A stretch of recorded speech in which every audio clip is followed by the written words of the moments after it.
Well, I'm Dr. Keith Paver. I am the End Polio Now coordinator for now the whole of Great Britain and Ireland. And this is my fourth and final year, which has been interesting and an interesting challenge. And I'm Rothwell. I'm also an End Polio Now coordinator for the UK. The organisation has a couple of regions, Region 20 and 21, and Keith and I together share the responsibilities for those regions.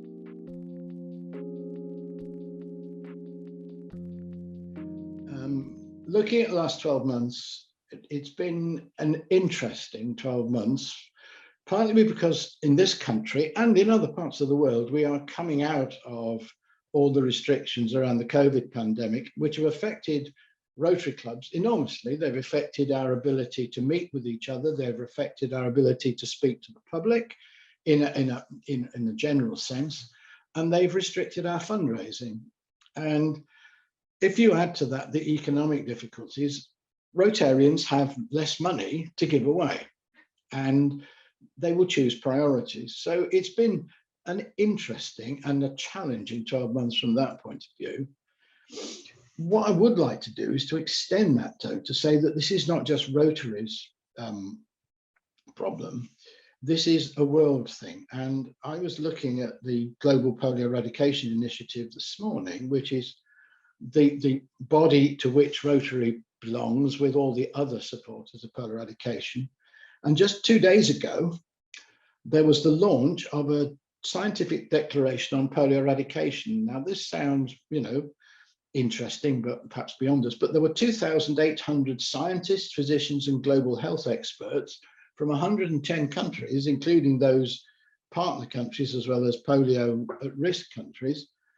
And this declaration, which you can sign, and which I'm going to send out to Rotary clubs, or Derek and I will send that to Rotary clubs for individuals to sign, is a recommitment of the whole world to polio eradication, not just Rotary. And I think that it's important that Rotary is there, but even more so, this would not have happened if Rotary hadn't been the advocate for polio eradication in 1988. The whole thing starts because Rotary convinced the World Health Organization and UNICEF and CDC Atlanta and others, and Bill Gates, and now the Global Vaccine Alliance, and other countries, the USA government, our own government, and other countries.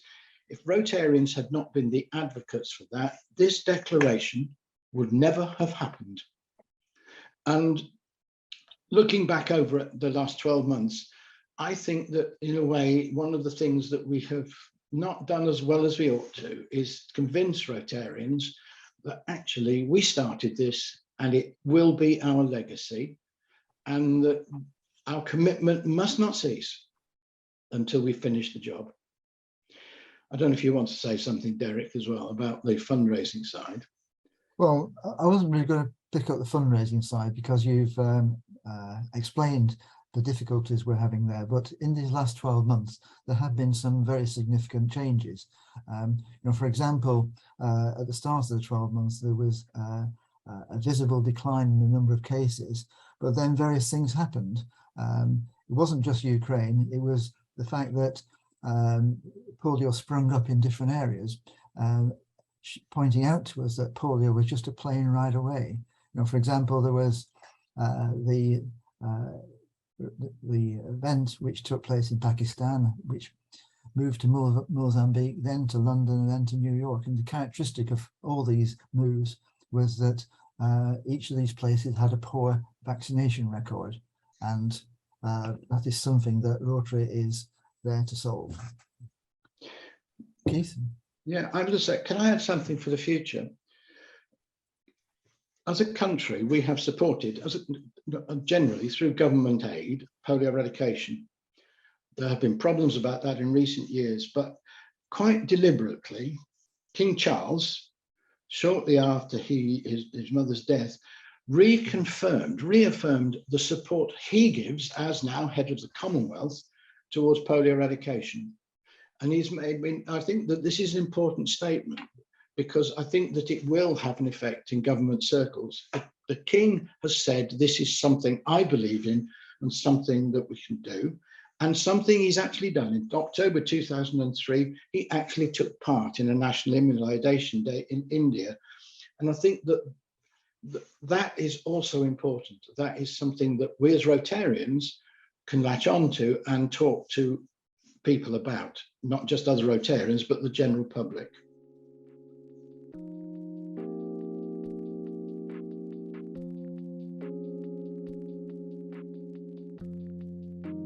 This is interesting. These cases, there are no cases in London. There has been one case in New York in a 20-odd-year-old adult not in New York itself, but in one of the counties. There was 5 counties in New York State affected, as well as New York City. And he was a young man who had never been vaccinated against polio. We don't know why. That's nothing we've been told. But in this country, we have only seen environmental positive samples, that's samples in sewage, where the virus has been isolated, where we originally knew that it was vaccine-derived virus and had obviously come into this country with somebody who had been recently vaccinated with oral polio vaccine. This has now been confirmed as circulating vaccine-derived virus, partly on the basis of the number of different places in northeast London that where we've been finding it in sewage, but also based on the information that comes from genetic sequencing of the genome of the virus, which you can see how the virus is changed in relation to the original vaccine strain, which is a brilliant piece of science and is very important. Now, the strain in London and the strain that's circulating in these counties in New York and a similar strain circulating in Israel are all genetically similar, almost identical. And although we can't speak for Israel, we can say for both New York and London, they're in areas, the virus is circulating in areas where the vaccine uptake, as part of the normal childhood vaccination schedules that are similar in the United States and in the United Kingdom and in other Western Europe industrialized nations, that the vaccine uptake has been well below the level that you want it to be. Now, I wasn't necessarily going to talk about vaccine here at this stage, but there is no such thing as a 100% effective vaccine. And what we need to do, you need to do to stop transmission as well as arrest disease, prevent disease, is to ensure that 95% of the people who should be vaccinated, that is children aged 1 to 5, that 95% of those children have received all the doses of vaccine they should have, which in the case of this country, that children will get 2 shots before they're 1 of vaccines that contain a lot of other things, and they get another one before they go to school, and they get another booster. And what we've found is that although there has been a decline in vaccine uptake, sadly, across the whole of the UK, it is not uniform, and there are places such as northeast London where it has fallen to levels which are below 70%. And I think the same as in New York State, in some of these counties in New York State. And where that happens, the virus can transmit from person to person because insufficient children are immune and have immunity caused by vaccination. So the comment is that this is not unexpected. The virus will travel with people. People will be coming into this country and into the United States from places where vaccination takes place with oral polio vaccine. They will come here within the time period that they will be excreting virus. And it's the fact that we, on the whole, should have sufficient immunity in our populations that it will not continue to transmit. There might be 1 or 2 children who catch it from those children who bring it into the country, but then it should stop. And we do not need outside aid from the Global Polio Eradication Initiative. We have perfect systems in this country and other Western industrialized nations as part of our normal vaccination schedules to do this. as long as people, mainly mothers, I suppose, take their children to be vaccinated.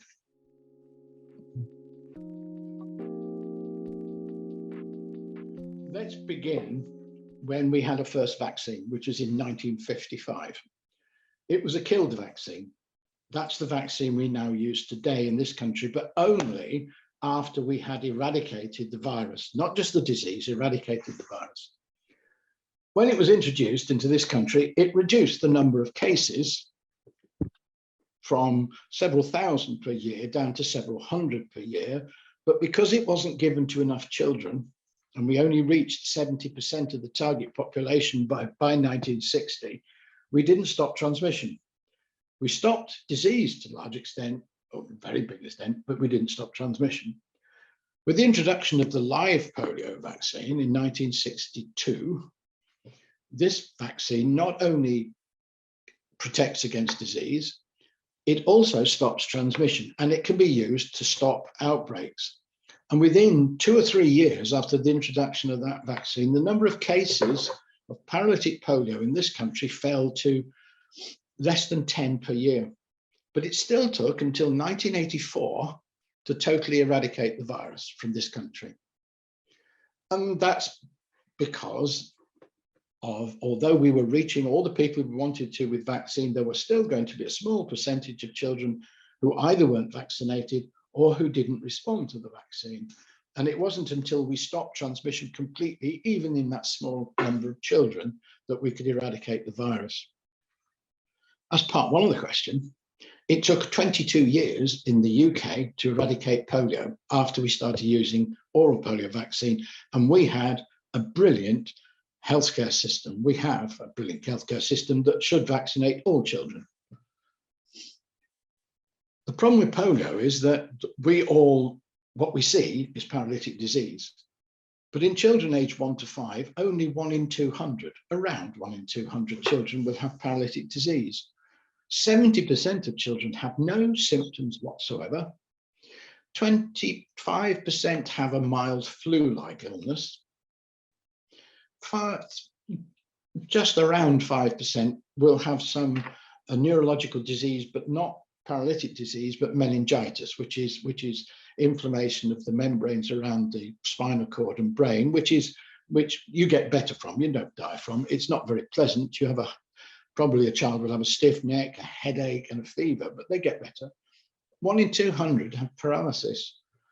Now, the problem is that once you get down to very small numbers of children being infected, not ill, infected, the likelihood, based on statistics, of seeing a case of paralytic polio is very, very small indeed. So then you now rely on other ways of detecting the virus circulating, which is environmental sampling. And it's not until you have shown no positive environmental samples, which is normally about 3 years after the last case, that you know that you've eradicated the virus in that place. Now, it sounds simple. It is simple in Western industrialized nations. But if you go to the places where polio was really significant in the 1980s through to the 2000s, which is to a large extent Africa and the Asian subcontinent and Southeast Asia, these are places that do not, A, spend anything like the amount we do on healthcare, general healthcare. So they don't have the government-sponsored vaccination of children. It takes place, but nothing like as effectively as it does here, so that we have to go in and carry out mass vaccination campaigns. To be successful means that you have to find every child in that age group, 1 to 5, in the countries you're vaccinating, which is about 50 per year countries. You have to find every one of them. You have to vaccinate them, and to show that you vaccinated them, we put a little purple mark on their finger, so that you have these big camps, vaccination camps, and then people go out around the villages and knocking on doors and saying, but finding those children is quite difficult. And I believe that in Pakistan, I think the number of live births in a year is more than 20 million. So 20 million times the age 1 to 5 that you've got to find every year. That's a huge problem. So you've got to get to them. So that's important. The other thing is that most people here can read. We can explain to them in simple leaflets what we're doing and why we're doing it, why we vaccinate. A few years ago, there was a campaign, vaccination campaign in one small part of Myanmar because there'd been an outbreak of polio, or a lot of detection of positive samples anyway. It wasn't cases so much. The virus was circulating. They had to circulate leaflets in 50 languages. So you've got this problem of not only getting to the children and finding them, you've got the problem of explaining to parents what you're doing, and also of getting them to come to your camps to be vaccinated. So this is a huge logistical problem. And it's the tribute to Rotary is that what it has done through the Global Polio Eradication campaign is to set up an infrastructure in countries that makes this happen, that enables this to happen. It wasn't there before. And that infrastructure of the teams, the global polio eradication teams, has been extraordinarily valuable, not just about polio, but in the Ebola outbreak in West Africa a few years ago. The teams went out, and in Nigeria, they limited the number of cases to 9. It has been working through the COVID pandemic to talk about COVID vaccination, and at the same time, doing its work of trying to find cases of polio, to record them, and to get people to come to vaccination.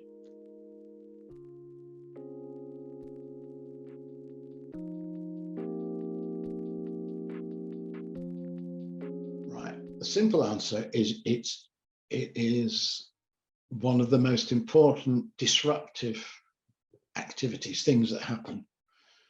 Armed conflict disperses communities, so communities don't stay fixed. So we've seen that partly in Afghanistan with the people who have left the country, I know, but with movements of people within the country. This is seriously true in parts of Africa, in the Democratic Republic of the Congo, and in Nigeria. So people move to escape from it.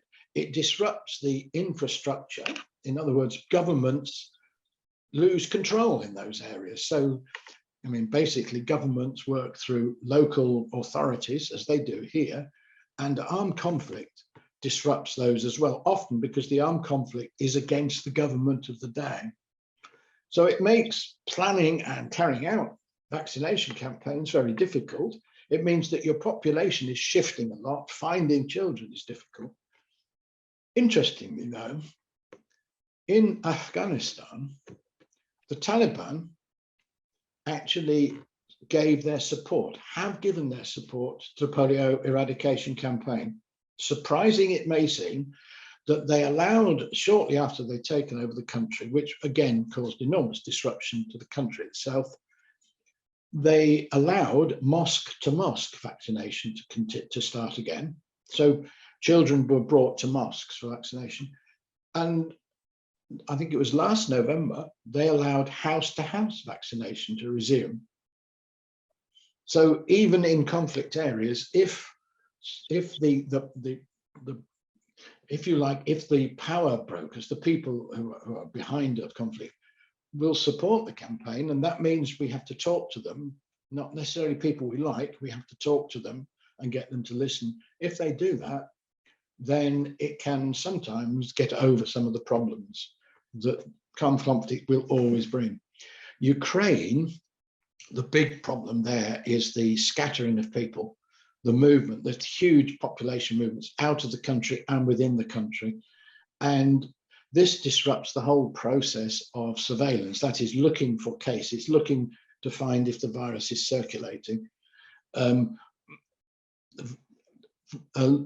Testing asymptomatic children in places where we think the virus is circulating, all of that has become almost impossible for the time being.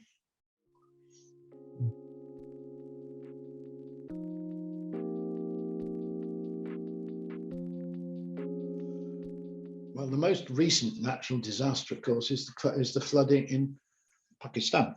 which is the country which has the most cases this year, in a very, very small part of southern Khyber Pakhtunkhwa, which is a province on the sort of northwestern border of Pakistan with Afghanistan. And there's been a lot written about this. I mean, following a Twitter feed called Pak Fights Polio, which is very interesting because it tells you everything they're doing. But what they've said, this is written in flood-affected districts. The polio effort is supporting establishment of critical health camps to provide basic clinical services, particularly ensuring treatment of waterborne and vector-borne diseases and distributing water purification tablets. All routine immunization antigens, that's vaccines, are also provided to target children and pregnant women. Staff are actively conducting surveillance for communicable diseases, identifying nutrition needs of displaced populations, collecting and analysing data to help them carry out their strategies. And polio programmes around the world have a long history of supporting broader public health, and this is taking place even in Pakistan as we speak. In other words, the government in Pakistan has, and Rotary is very much involved in Pakistan in the polio eradication campaign, that together they are delivering to these displacement camps all the necessary healthcare things, including polio immunization. We don't know what the long-term, what will happen in terms of the number of cases we see. What we do know is that at the moment, although the cases, there have been a number of cases, 18 cases in Pakistan since April, May, they have up till now been limited to this one small province, and I'm told that they belong to one similar genetic strain of the virus, which indicates that the population they're circulating within is very small indeed. There is no doubt that the floods have interfered with our normal surveillance things, but I'm sure that the surveillance is taking place, that water is being sampled at the many sites that it's sampled. I think there's 60 or 70 in Pakistan on a regular basis. And they still have these fantastic laboratories. And the thing that has survived on this is the robustness of the teams which have been set up because of the Global Polio Eradication Initiative. And that's something we should be saying to the world, is that we have been instrumental in giving the world and countries like Pakistan something which can do so much more than work against polio. It really does bring them forward in terms of their care of their health care of their population, closer to the goal of giving everybody in every country at least a decent standard of publicly funded healthcare.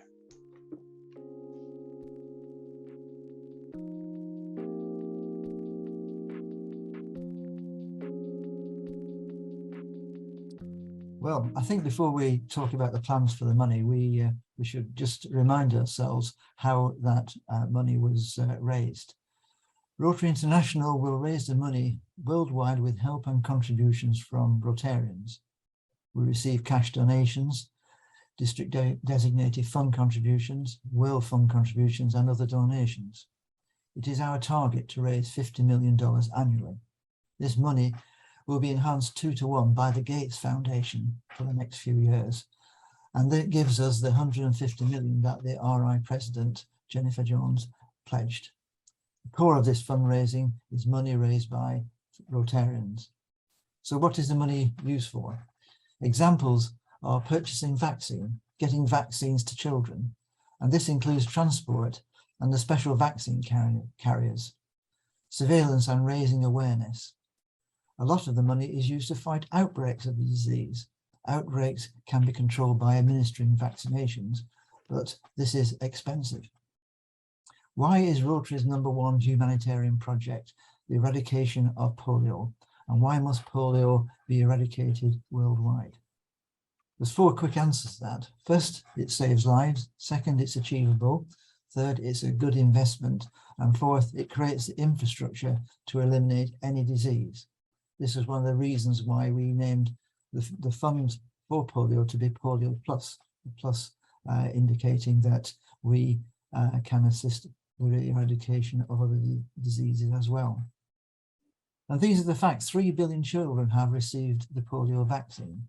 19 million people are walking on Earth who would otherwise have been paralysed. Polio Plus has helped with other vaccine preventable diseases, e.g. measles. And Rotary's infrastructure, built for polio, have assisted in responding to Ebola and COVID-19.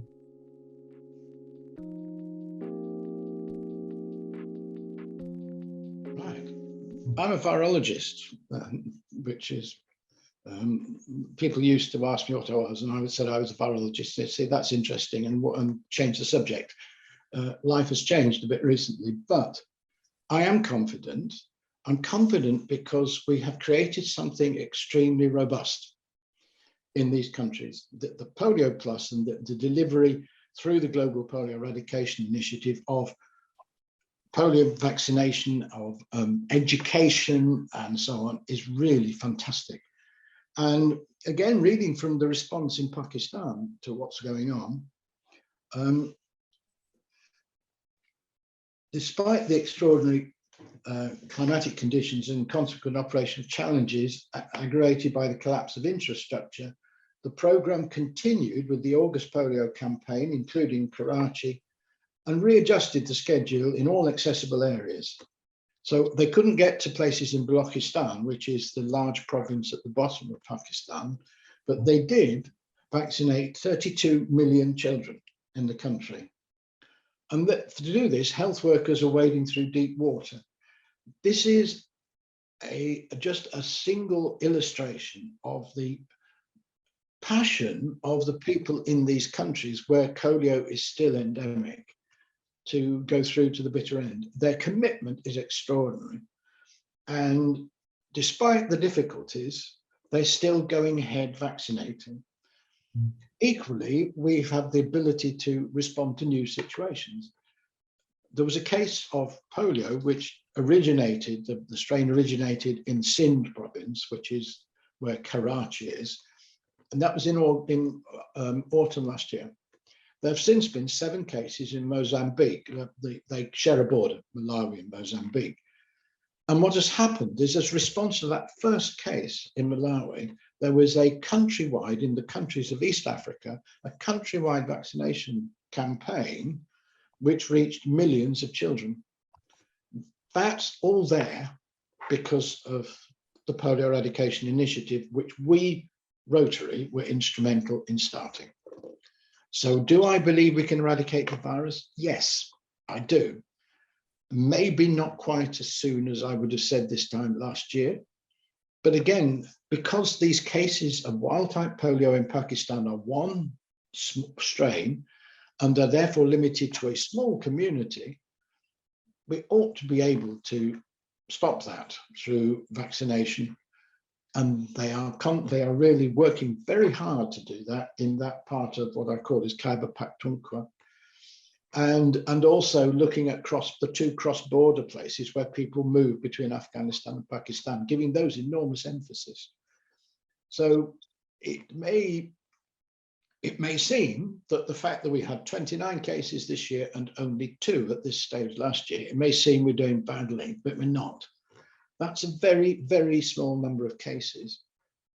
And it could be that because we've seen those cases, we know where we need to respond most urgently.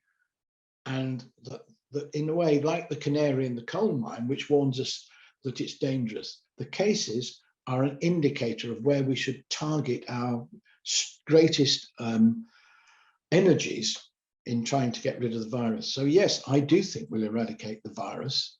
That's wild-type virus. And I think it will be within a few years that we will declare the virus has been eradicated. So after 3 years after the last case, we will be able to do that. And I think that will happen within the next 4 or 5 years. As long as we continue to support the campaign with our money, our advocacy, Rotarians can do more than raise money. They can actually, in their own communities, advise people, remind people that their children get vaccinated, and they can talk to governments through their members of parliament saying, this is something that we have done as Rotarians. but this is something that our government has done, and we need to continue to do so.